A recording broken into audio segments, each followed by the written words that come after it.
dikendalikan. Sudah buat anggaran setiap keluarga? Sudah. Nah, karena sudah paham betul ya Bu ya, kita lihat film bareng kan Bu ya. Semakin terbatas pendapatan kita, semakin harus terampil kita mengelola uang rumah tangga. Sampun? Paham tidak Bu? Paham. Dijelaskan Bu. Apa yang kita bisa ambil dari cerita video tadi? Menyesuaikan pengeluaran sama pemasukannya.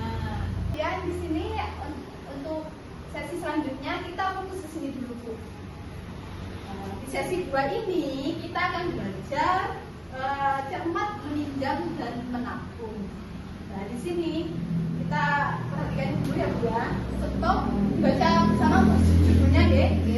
Stop gali lubang, tutup lubang dengan pengelolaan uang yang tepat. Nah, di sini jadi akan menjelaskan tentang bagaimana kita menghindari hutang. Jadi tidak sampai dari lubang tutup lubang. Jadi bagaimana mengelola keuangan kita secara tepat. Itu ada 3 cara. Yang pertama yaitu rencanakan dan kendalikan penggunaan uang bersama keluarga. Jadi membuat itu rencana keuangan Bu. Jadi membuat anggaran itu termasuk tapi disepakati dengan keluarga. Jadi kebutuhan yang benar-benar dibutuhkan apa dan yang termasuk keinginan itu apa dianggarkan juga. Jadi nanti kita belanjanya sesuai dengan anggaran. Yang kedua, biasakan menabung dengan disiplin. Jadi untuk mengatasi masalah kebutuhan yang mendadak kita harus membiasakan menabung. Tapi menabungnya harus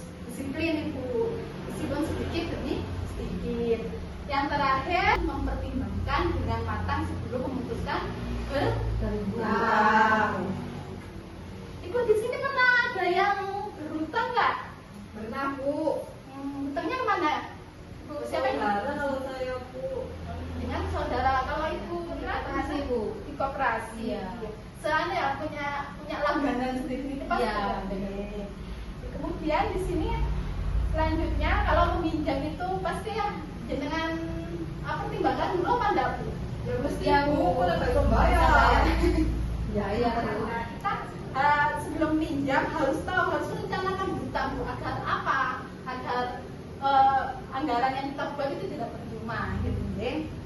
Jadi kita harus diperhatikan sebelum meminjam. Di sini sudah ada penjelasannya. Singkat ini tolong diperhatikan ya. Sebelum meminjam ada 5 yang harus dipertimbangkan Bu ya. Yang pertama yaitu adalah untuk apa kita meminjam. Jadi sebelum meminjam harus dipertimbangkan untuk kebutuhan apa, untuk keinginan. Kalau kayak tadi Bu Lili untuk anaknya sakit, ya nggak apa-apa berhutang. Kemudian yang kedua, apakah ada cara lain yang bisa dilakukan sebelum hutang. Jadi sebelum hutang dipikirkan dulu, saya punya aset nggak yang bisa dijual.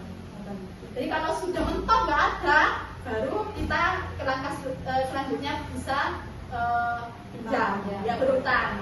Kemudian yang ketiga, berapa besar kita perlu meminjam. Jadi kalau pinjam jangan suku-suku pinjam, ditawari koncone iki sampean pinjam 1 juta padahal sampean butuhnya cuma 500. Nah, jadi sesuaikan sampean butuhnya berapa gitu. Kalau sampean tadi tidak menyesuaikan, nanti cara membalikannya repot gitu ya. Yang keempat yaitu bagaimanakah kita dapat membayar kembali pinjaman. Selain tadi kita jumlah total yang mau dipinjam, itu dipikirkan juga untuk pengembaliannya gimana.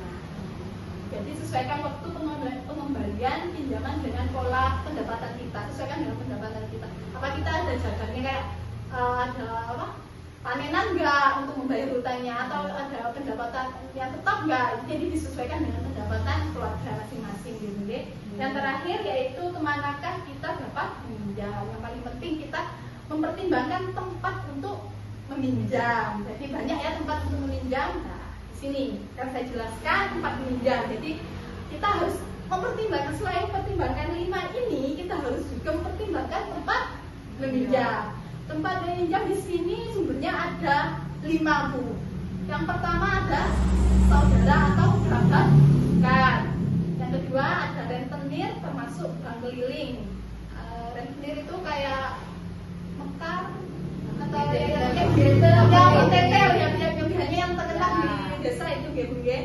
Yang ketiga kelompok simpan pinjam, bisa dengan itu PKK, ada PKK, ada PKH, ada arisan di PKK ini? Ada.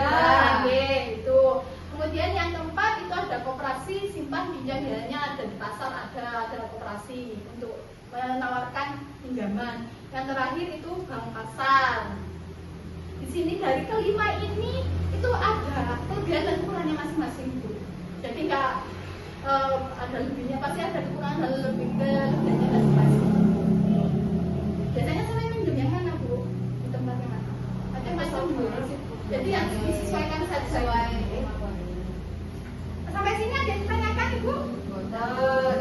Jadi sebelum meminjam harus dipertimbangkan itu semua ya Bu.